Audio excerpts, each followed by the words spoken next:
Obama announces new memoir, one disturbing detail leaves readers in shock. The Obamas may no longer reside in the White House, but that doesn't mean they've gone away entirely. Somehow, in the midst of all of her island vacations, Michelle Obama has found the time to complete her memoir.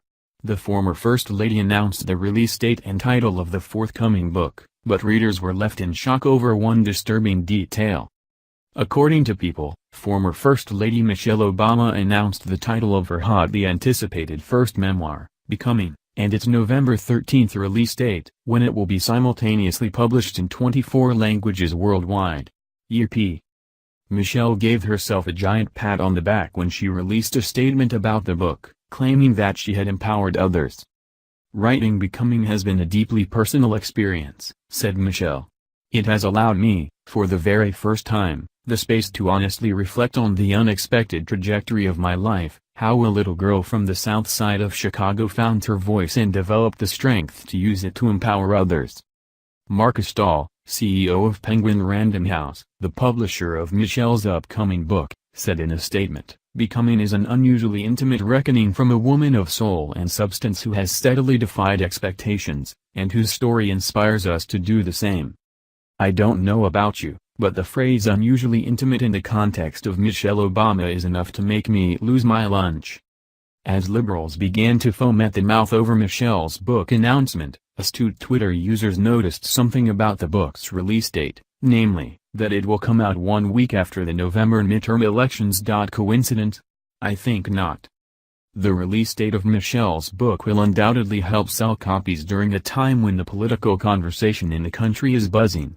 And it will need to fly off the shelves for the former First Lady to even break even on the enormous advance she was paid. The left is already lauding Michelle for pledging to donate 1 million copies of her book to First Book, a non-profit whose mission is to provide books to disadvantaged children, and to open e-books, the White House's 2016 partner for its digital education initiative. Michelle will also reportedly give most of the money she earns from her memoir to charity.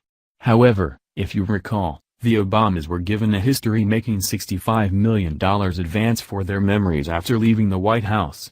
So, even if Michelle gives most of that to charity, she's still going to walk away with enough cash to buy her own island.